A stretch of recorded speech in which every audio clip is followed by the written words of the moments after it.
आज आमच्याकडे सकाळी-सकाळी असं काहीतरी दृश्य होतं. वेदशीला शाळेत जायचं होतं म्हणून आजोबा तिला खाऊ घालत होते आणि आमच्या शरीराला ना आता पेज वगैरे असं काही आवडत नाही बरं का. भेळ वगैरे, पोहे अशा काही गोष्टी असल्या ना, तो इतका आवडीने खातो ना, की बस वाटतच नाही 1 वर्षाचा झाला आहे तो. नंतर सगळ्यांसाठी पोहे वगैरे बनवले होते आणि ना वेदशीला शाळेत जायचं होतं म्हणून तिला रेडी करून दिलं. शर्विल आता सध्या खायला जरा जास्तच त्रास देतो म्हणून त्याला असं काही ते दाबून-बिबून खाऊ घालायला लागतं.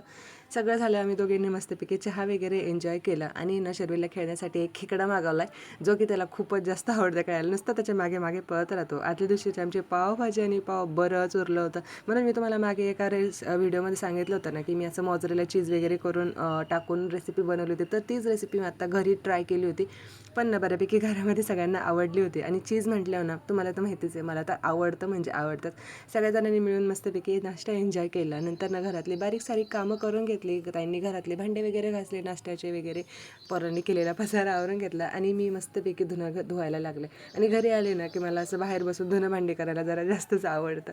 म्हणजे मस्तपैकी इकडं-तिकडं बघत हवा मस्त एन्जॉय करत कपडे धुवायचे, भांडे घासून घ्यायचे. तेवढ्यात आहे ना आमच्या आजींचं आहे ना, त्यांच्या नातवाला सांभाळायचं काम चालू होतं. शर्विलसुद्धा ना, त्याला आता घरामध्ये खेळायला आवडत नाही बरं का. त्याला असं बाहेर खेळवलं ना, की तो इतका मस्त एन्जॉय करतो ना, की बस आणि अजिबातच रडत नाही. आणि आमच्या विदेशीला काय होतं काय माहिती, तिला ना अजिबातच जेवायचं नसतं. काय भूक लागत नाही की काय होत नाही तिचं तिलाच माहिती. पण बळजबरी तिला खाऊ घालायला लागतं. पण म्हणून तिचं ना असं रडणं चालू होतं आणि जेवणंसुद्धा चालू होतं.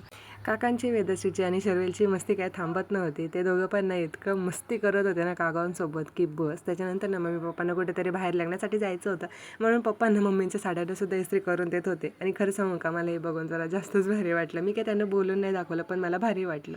संध्याकाळच्या वेळेला ना मस्तपैकी अंगणामध्ये पाणी मारलं. आमचं अंगण ना भरपूर मोठं आहे आणि उन्हाळ्यामध्ये अंगणामध्ये पाणी मारलं ना, की मातीचा इतका भारी वास दरवळतो ना, की बस. आणि त्यातल्या त्यात ना आमच्या अंगणामध्ये भरपूर प्रकारची झाडं आहेत. म्हणजे भरपूर प्रकार नाही, पण आहे बऱ्यापैकी. तेच ती हिरवळ इतकी छान वाटते. रात्रीच्या वेळेला जेवणामध्ये ना मस्त इडली सांबार बनवलं होतं. इडल्या मी केल्या आणि सांबार ना ताईंनी केलं होतं. आणि ना जवळपास लग्न झाल्यापासून मी दुसऱ्यांदीच इडली बनवल्या असून सोनगावला मस्तपैकी जेवणं वगैरे करून घेतले. आणि आमच्या शरीराला ना हा झोका आणलाय खेळायला. त्याच्यामध्ये खेळतो तर कमी, पण झोपतो जरा जास्त. त्याला नुसतं झोक्यामध्ये टाकलं जरी ना, तरी तो लगेच झोपी जातो. चला तर मग असा होता आजचा दिवस. भेटूयात पुढच्या व्लॉगमध्ये. तोपर्यंत जय गणेश.